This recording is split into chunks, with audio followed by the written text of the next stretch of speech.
Ultimately, at the most basic level, life might not be worth living, one can argue.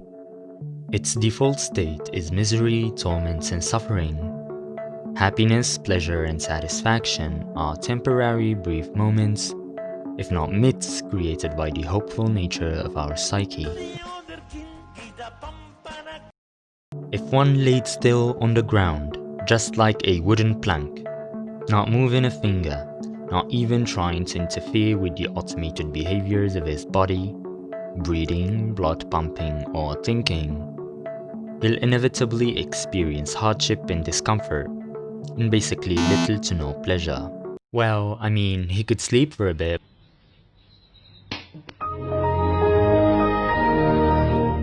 But after that, there's nothing but back pain, boredom, thinking, overthinking, and then the great urge to move. That is liveliness. In a nutshell, for organisms to exist is primarily to survive and function against this harsh conditioned universe. That's exactly why life is believed to be such a rare thing to occur. And that's exactly why us, humans, are such incredible organisms to have been successfully surviving and not just functioning but excelling in our environments for the past 100,000 years. But in that time, what have we done but slaughter other species, ingest, fuck, conquer, kill each other over territory or materials, terrorize and spread hatred and pain, far more than any positive thing you could pull up from your personal morality book. Driven by the inherent selfish nature of our genes, in order to survive and flourish in this dog-eat-dog vicious environment, our species had to adapt. If you want to protect yourself and live, you need to kill. If you're not the predator, you'll be the prey. Even after we realized that if we threw the indigestible leftovers of our food at the ground, ignored her for a while, she'll give us more food in return. We fought over those parts of land. If one wanted his group to flourish in a zero-sum game basis, he had to invade another and take a bigger piece of the pie. That is the type of world we live in, full of war, full of hate towards different people from us, failing miserably for centuries to see that we are at the end one species, a collective entity, one consciousness, the universe's consciousness of himself, while he's playing a game called individuals.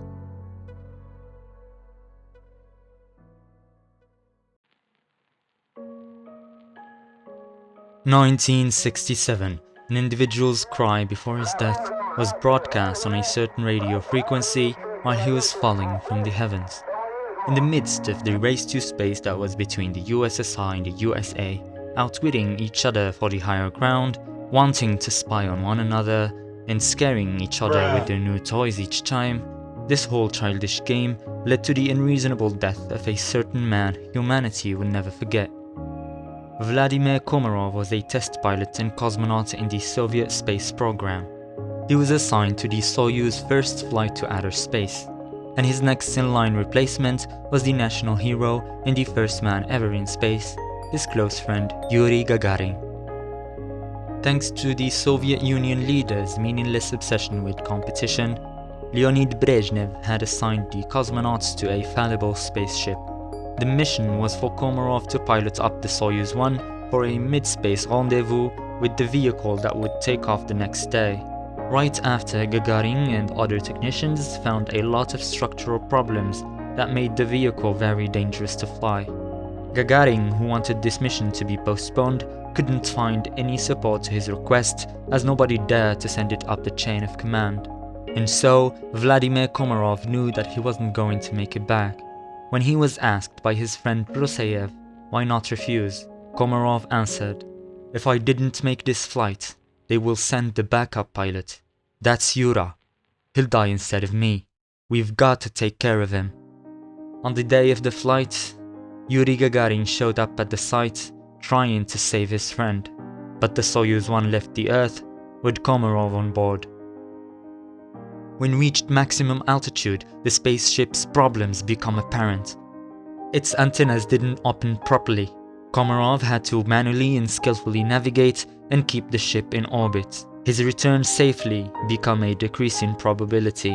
When the capsule was descending, its parachutes failed to open, as we picked up Komarov's cry of rage as he plunged to his death, cursing the people who had him killed by putting him inside this metal coffin. Komarov requested before the flight an open casket funeral with what was left of his body, to show the decision makers what they have done. He was the first man to die in space. Many remember him by that, but I don't. I only see him as a hero and a symbol of sacrifice, humanness, and pure altruism.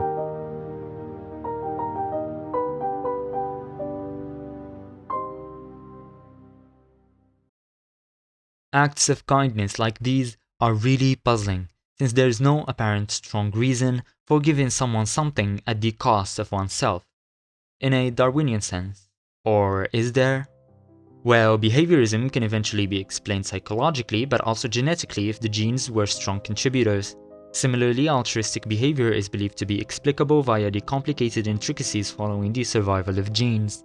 Though there's the veneer theory that sees this kind behavior we have towards one another like a thin layer over what we actually are: brutal and selfish, greedy and socially smart animals. A facade we put between us, covering our real practical intent behind kindness towards each other. Yet, it's widely accepted between scientists and biologists that the altruistic behavior in nature ultimately boils down to the survival of genes.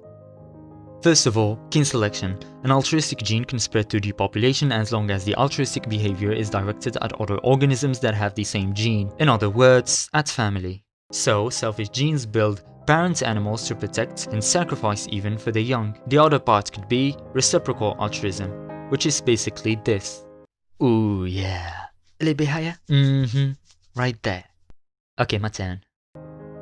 When organisms live in groups and meet each other repeatedly, genes for returning favors can survive. Individuals give food to each other, sacrifice themselves for each other, for close kin, and for those who could pay back favors on other occasions. That's how selfish genes give birth to altruistic behavior.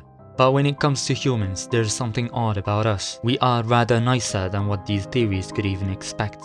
We donate, give blood, sometimes organs, weep in sympathy for complete strangers. Not just that, but sometimes sacrifice ourselves for the well-being of others, just like Komarov did.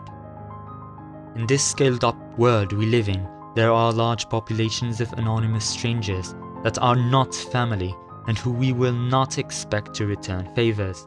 And yet, we still have the uncontrollable urge to be nice. The thing is, if you saw someone in a helpless situation, your genes will fire instantly. That's only thanks to the hard wiring that goes back to our ancestral roots, where we lived in small groups in which we were surrounded by either family or close, reliable acquaintances. This individual you're helping is a complete stranger, and it's highly likely that they will never reciprocate, yet that great urge of helping is still there, inside you. This misfiring selfish genes mean that we don't copy the harsh viciousness of nature, but we extract ourselves from it and live by our own values. It's the joy of being conscious entities, that we rise above our origins.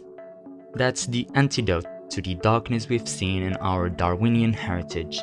The sacrifices some do for others go to the benefit of themselves and of us all. No matter how egoistic creatures we are, altruism can only stem as a byproduct of the nature of the gene-replicating machines we are. The sacrifice Komarov did, despite how cruel and tragic it was, its benefits may come to the rescue in the future of the complete human race. The contribution of his and of many other people in the past led to the state humanity is in right now. Great human beings that sacrificed their lives only to make ours better and easier. Doctors fighting plagues, those who dedicated their time on Earth for inventions, teachers and scholars, astronauts and explorers. That may be the only objective deduction we could pull from the nature of our origins for the worthiness of being alive. It's a job that must be done for each that have received the flame of life, and so to contribute in his time for the benefits of the bearers of his later inherited genes. I find this egoistic altruism for the sake of all to be a noble purpose. If achieved, it will never be forgotten till the last human draws breath, just like we've never forgotten about the heroes that have fallen alongside Komarov in the pursuit and the advancements of space exploration. Right up there, on our closest celestial body, there's an astronaut in a spacesuit, remembering those who understood the meaning behind mankind.